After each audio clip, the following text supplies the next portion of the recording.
Our next speaker is Nadine Loubser.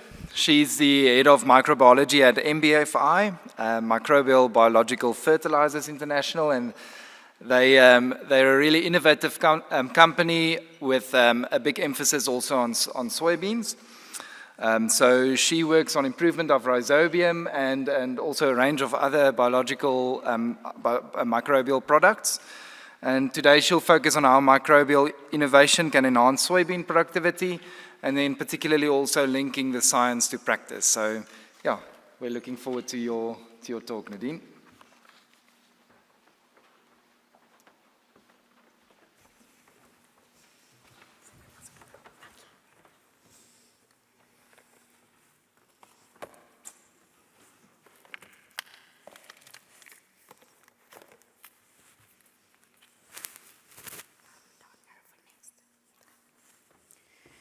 Good afternoon, everyone. Can everyone hear me? Okay, great. So thank you for the introduction. It's really a privilege to be here today and to tell you what we do as one of the companies in industry. I think I'm going to start off by saying that a few years ago, NASA spent billions of dollars to try and create a pen that can write at zero gravity. Then Russia came in and they used a pencil. So there are industry leaders out there like us that can help in seed treatment so that we can be the pencil to provide the simple solution. It might look like a simple solution. With some of these products, we had like over 2,000 shelf lives to try and get to the point where it's actually something that can make a difference to industry. Okay, so all of us know that nitrogen plays a really important part in soybeans. So which part of the soybean needs the most nitrogen, or which part of the soybean is nitrogen most important to? Well, actually, nitrogen plays such a huge role throughout the whole plant. There's not one region where you can exclude to say that nitrogen is not that important. So, it's really important to give our soybeans the nitrogen that they need, and you'll hear through my talk that I'll focus a lot on nitrogen. I know it's not the only nutrient that the soybeans need, but specifically due to time constraints, we'll just focus on the nitrogen today. So if you look at this picture behind me, the two trucks with conventional nitrogen that the one transports, and then the trucks with the inoculant that the other truck transports. So if you burn oil to produce nitrogen in the form of urea, you'll need about close to 60,000 trucks to transport the nitrogen that's equivalent to 750,000 liters of inoculant. So if you take that 60,000 trucks and you divide it by 252 working days, you'll get to about 229 trucks that you'll need per day that needs to leave a facility to drop off that nitrogen. If you divide that by 9 working hours per day, you'll get to about 26 trucks per hour that needs to leave a facility to deliver the nitrogen that is needed. But with the inoculants, you get 22 trucks that need to leave the facility throughout the year. So you see there's big differences in the numbers. Then this slide I just included just to say that there are big differences between different strains. So for instance, I can't use a peanut inoculant or say a lucerne inoculant on soybeans. The communication between the bacteria and the plant is very specifically, and then the capabilities of the Rhizobia to provide the amount of nitrogen that it needs to the soybean is also different depending on the species. So if we look at how the whole nodulation process takes place, first of all, there needs to be a signal from the plant, and then the bacteria respond based on that signal from the plant. So it will be like, "Hi, plant, I'm bacteria. Nice to meet you." Once that communication happened, the root hair will start to curl around the bacteria, and the bacteria will enter the root hair by means of an infection thread. There it will then, the cells inside the root will start to divide, the bacteria will also start to divide, and the bacteria goes into a special survival structure inside the plant so that it can provide the soybean with the nitrogen that it needs, and it also gets carbon from the plant so that that rhizobia can continue to survive in the plant up until a certain stage.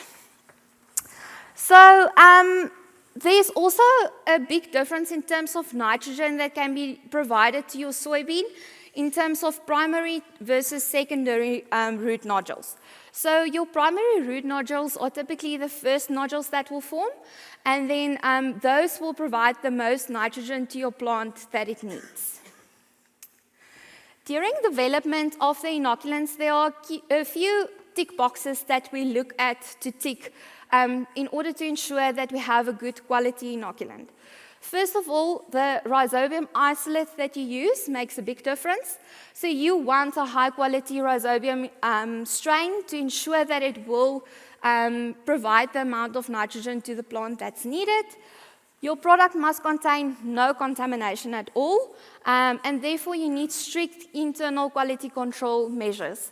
I think sometimes I give our production manager a bit of a headache when I'd say, no, sorry, we can't sell this, let's put it aside, we'll have to destroy it. So internal quality control is really important to make sure that you give the customer high quality products. Then also you need a formulation that's easy to apply and it should be effective. The product should have an adequate shelf life, and then the quality or the type of packaging material makes a big difference. So as I go into the product ranges and the differences between our products, you'll see that all of them mention that we have O2 breathable packaging. That makes a huge difference in terms of the shelf life. It's a live bacteria that you package, so you need to ensure that it stays alive during the shelf life period. Then obviously the product must be able to survive on seed, and it should be compatible with various seed treatment products. And you should be able to include some additives to ensure that when it's applied to the seed, it can survive for long periods on the seed. So there are various different application rates of soybean inoculants across the world. So if we just look at Argentina, Brazil, South Africa, and the USA, you'll see that there's major differences in terms of the application rates. So that depends on the organic matter that is present in the soil, the typical rainfall that can be seen in the different countries. So all of these have an impact on how we decide what the application rate should be and for how long the bacteria will be able to survive on the seed. So this is just to show that there are big differences in different countries.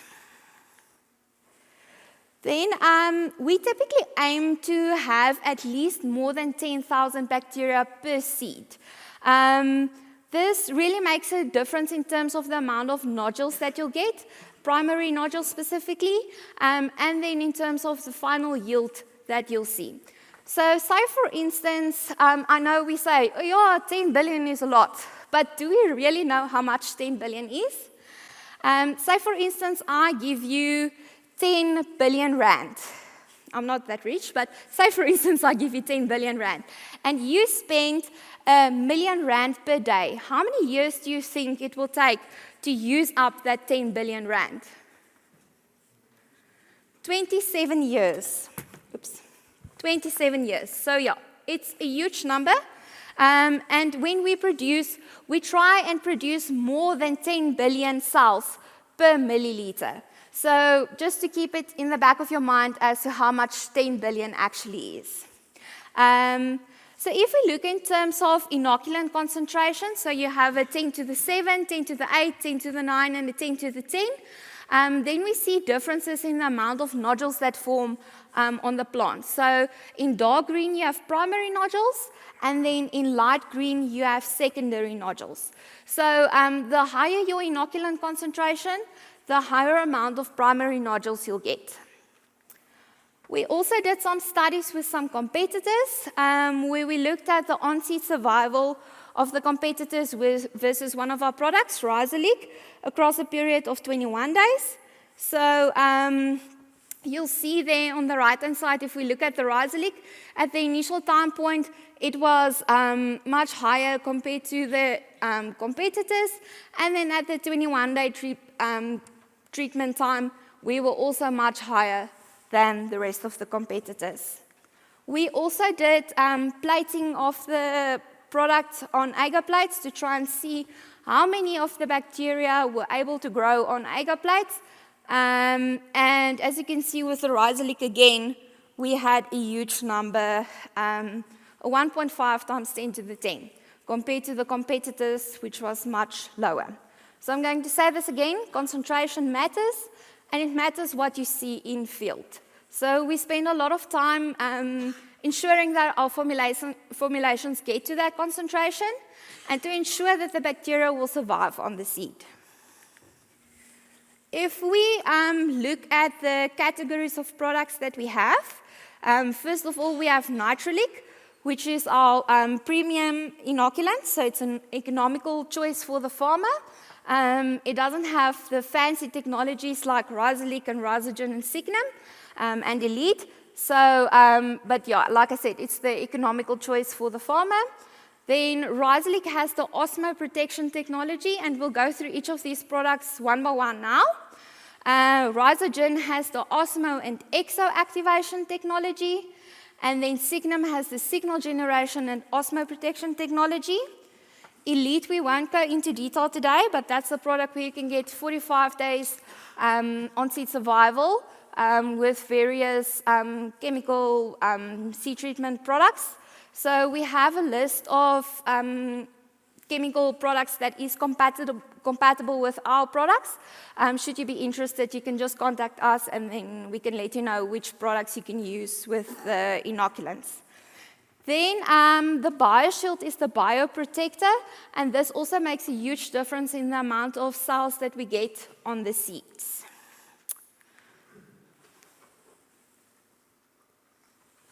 Then, if we look at Nitrolic, like I said, this is our premium inoculant. So this product has a concentration of 2 billion cells per milliliter and a 12-month shelf life.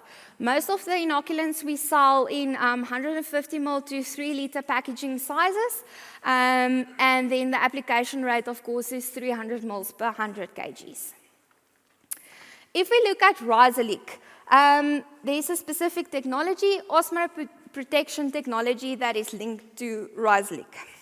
So say, for instance, you have your salty environment. I don't know if the people at the back will be able to see. Salty environment.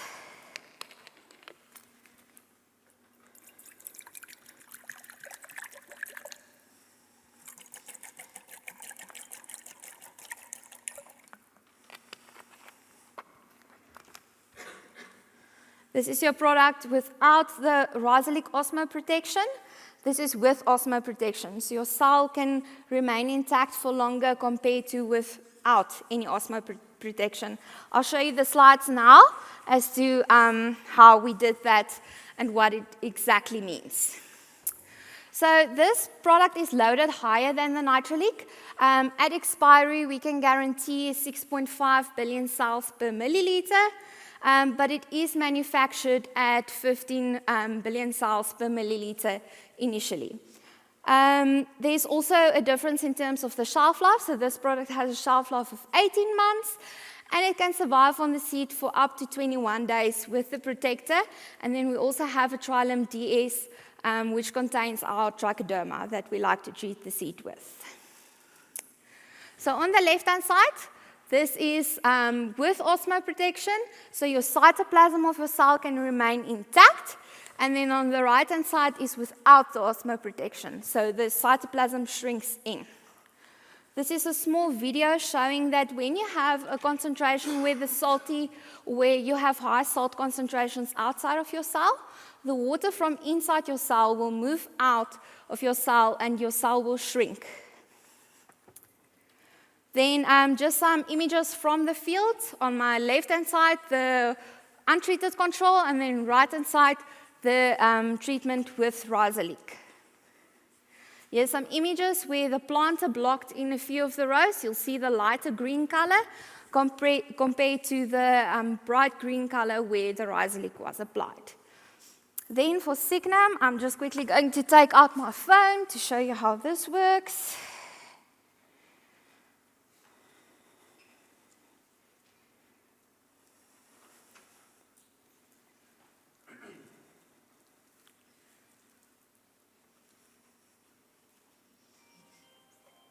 So it's like that.